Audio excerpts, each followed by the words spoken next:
নমস্কার। ধর্মের আড়ালে চ্যানেল থেকে আপনাদের সবাইকে আন্তরিক শুভেচ্ছা জানাচ্ছি।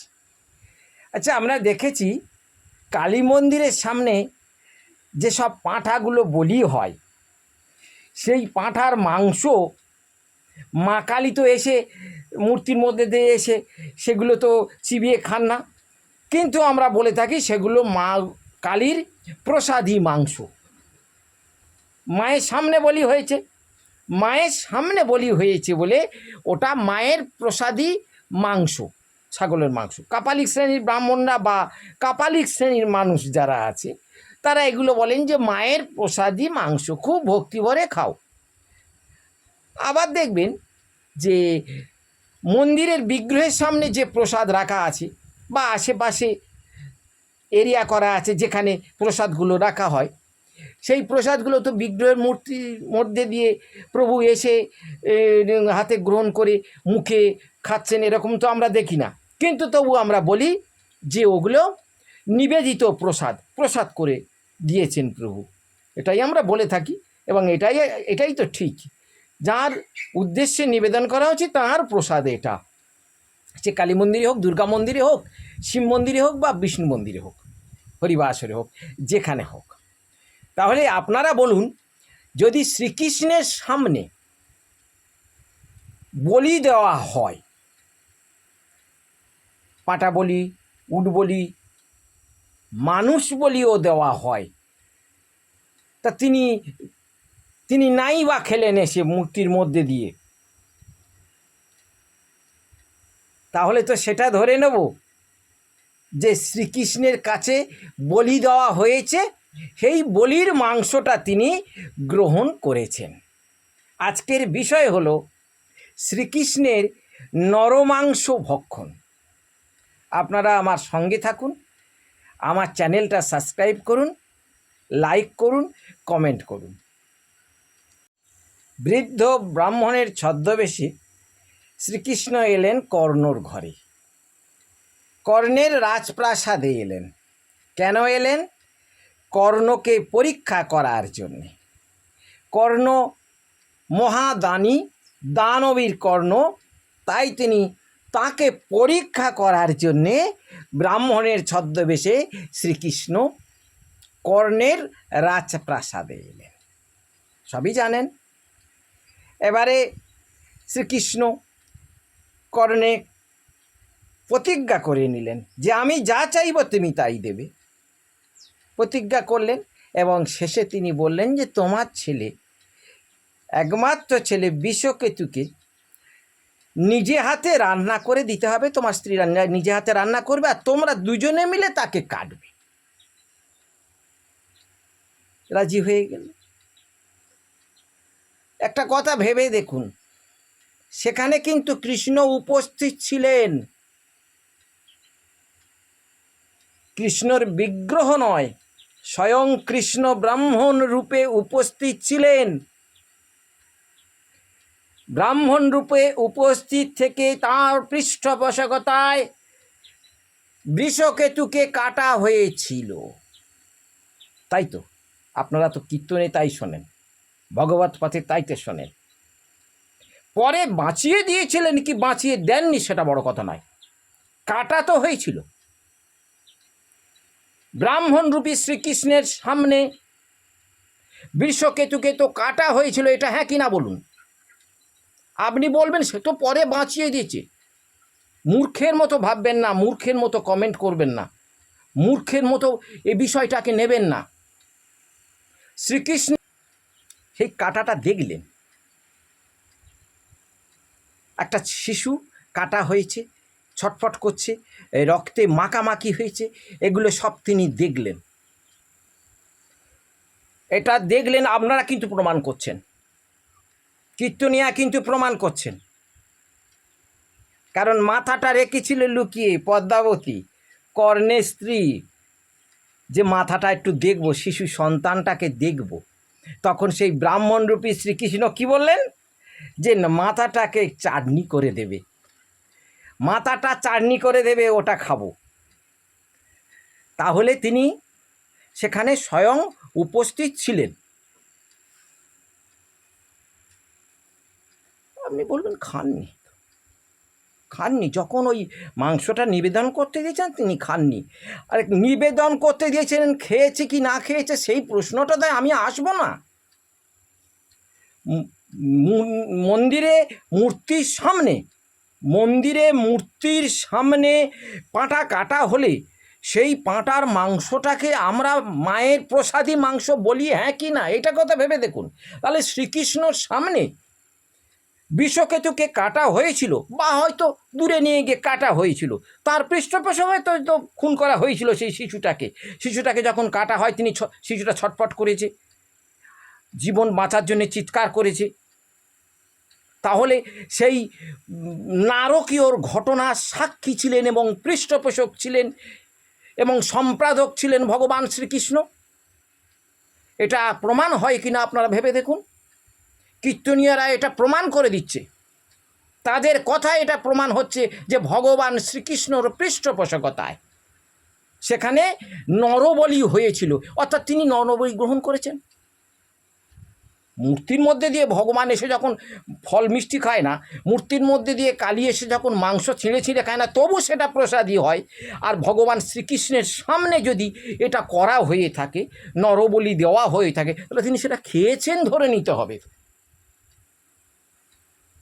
আমাদের কি কৃষ্ণ ভক্তি! যখন এগুলো শুনি একবারও ভাবি না যে ভগবান শ্রীকৃষ্ণের নামে কত বড় কলঙ্ক দেওয়া হচ্ছে, যে তিনি নরমাংস ভক্ষণ করেছেন, নরমাংস প্রসাদ করে দিয়েছেন। এইটাই তো প্রমাণিত। আপনি তো জিজ্ঞাসা করবেন, মশাই আপনি তো বললেন এই সব কথা, তাহলে আপনি এর যুক্তি খণ্ডন করুন। অবশ্যই করব, গুরু কৃপায় সেটা করার ক্ষমতা আছে বলে এই ভিডিওটা করছি। আচ্ছা, বৃন্দাবন লীলায় একটু চলে যাই। দেখুন তো, বৃন্দাবন লীলায় গিয়ে গরুর পাল দস্যুরা নিয়ে চলে যাচ্ছে, দৈত্যরা নিয়ে চলে যাচ্ছে, ভগবান বাঁশি বাজাচ্ছে, ফিরে আসছে, কিন্তু সবসময় তিনি বাঁশি বাজিয়ে তাদের ফিরিয়ে আনেননি। সবসময় শত্রুদের তিনি বাঁশি বাজিয়ে জয় করেননি। দেখা যাচ্ছে যে গরুর পালগুলো যখন নিয়ে যাচ্ছে, গোপিনেরা এসে ভগবানের কাছে প্রার্থনা করছে, প্রভু যে আমাদের গরুর পালগুলো নিয়ে দৈত্যরা চলে যাচ্ছে। দৈত্যরা যাচ্ছে, ভগবান বাঁশি বাজাচ্ছেন, সব কিছু জানেন, সব কিছু বোঝেন, কিন্তু কিছু দূর গিয়ে যাওয়ার পরে দেখলো দৈত্যরা দেখতে পাচ্ছে যে বিশাল সমুদ্র। কোথায় সমুদ্র? সেখানে কি সমুদ্র? কিন্তু তারা দেখতে পাচ্ছে সমুদ্র। আবার দেখবেন দৈত্যরা গোপিনীদের নিয়ে চলে যাচ্ছে, কৃষ্ণ বাঁচাও কৃষ্ণ বাঁচাও বলে চিৎকার করছে। কৃষ্ণের কাছে কি আছে? কৃষ্ণের কাছে আছে একটা বাঁশি। আর দৈত্যদের কি আছে? তাদের কাছে আছে অস্ত্র আছে, তাদের নখ দাঁতি অস্ত্র। তারা নিজেরাই তো জন্তু জানোয়ার। তা ভগবানের কাছে একটা বাঁশি আছে, ভগবান ছুটে গেলেন। সেই দৈত্যরা কি দেখতে পাচ্ছে? বাঁশি নয়, অসি দেখতে পাচ্ছেন। তাহলে ঘটনাটা কি? আমরা 64 বিদ্যার নাম শুনেছি, যেটা ভগবান শ্রীকৃষ্ণের করায়ত্ত। আজও পর্যন্ত কোনো মানুষের বা কোনো দেবতার,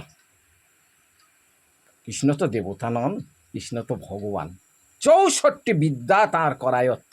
এই 64 বিদ্যার মধ্যে এক বিদ্যা হচ্ছে ম্যাজিক, ইন্দ্রজাল। ইন্দ্রজাল বললে আমরা তেমন বুঝি না, আমরা ম্যাজিক বললে খুব ভালো বুঝি। ভগবান কখনো তাঁর সামনে শিশু হত্যা করার নির্দেশ দিতে পারেন না। কৃষ্ণ ভক্তগণ, আপনারা যেটা মনে করেছেন, আপনাদের যেটা বোঝানো হয়েছে, অপরাধ করেছেন। যে আপনারা কি বুঝেছেন? যে কৃষ্ণ ছদ্মবেশে ব্রাহ্মণের রূপে বিষকেতুকে কাটতে বলেছেন। আবার কি বলেছেন? তুমি কাঁদবে না, কাঁদতে পারবে না, কেঁদে কেঁদে যদি ছেলেকে কাটো তাহলে সেই মাংস আমি গ্রহণ করব না। ছ্যাবলামোর গল্প ওটা, কীর্তন না, ছ্যাবলামোর গল্প। কৃষ্ণকে সুনাম করা হচ্ছে, কৃষ্ণ স্তুতি করা হচ্ছে না কৃষ্ণ বদনাম করা হচ্ছে? কৃষ্ণ বন্দনার পরিবর্তে বদনাম করা হচ্ছে। কৃষ্ণ বলেছে যে তুমি কাঁদবে না, তা পদ্মাবতী কাঁদেনি, মুখে হেসে হেসে। কান্না শুধু বাইরে হয়, কান্না ভেতরে কাঁদে না? যারা বাইরে কাঁদতে পারে না তারা ভিতরে কাঁদে না? মা কাঁদেনি?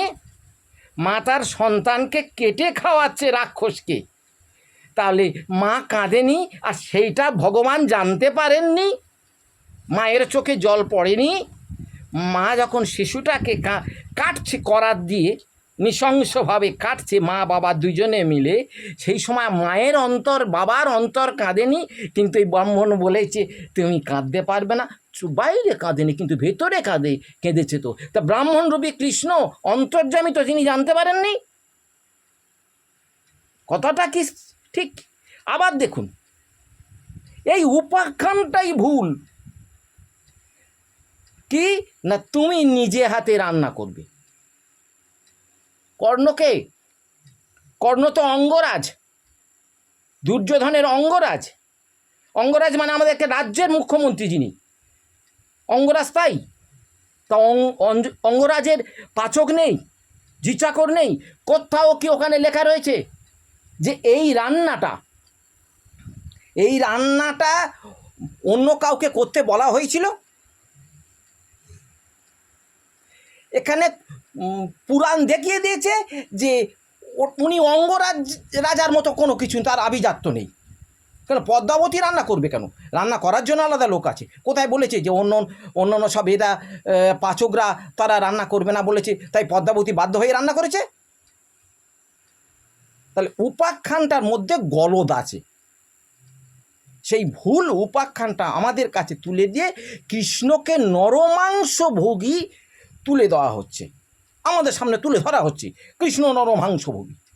পরে বাঁচিয়ে দিয়েছিলেন সেই সময় কীর্তনিয়ার চোখে জল, আমাদের চোখে জল। তারপরে কি ঘন ঘন কীর্তনিয়াকে প্রণাম করছি আমরা।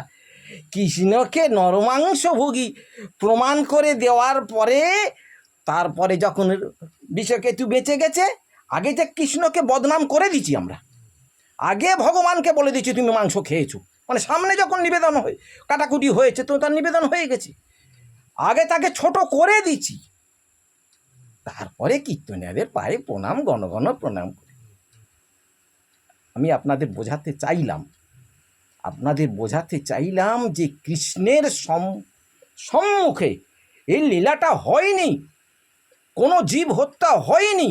কৃষ্ণ ম্যাজিকের রাজা, ওখানে কি হয়েছিল ভগবান নিজেই জানেন।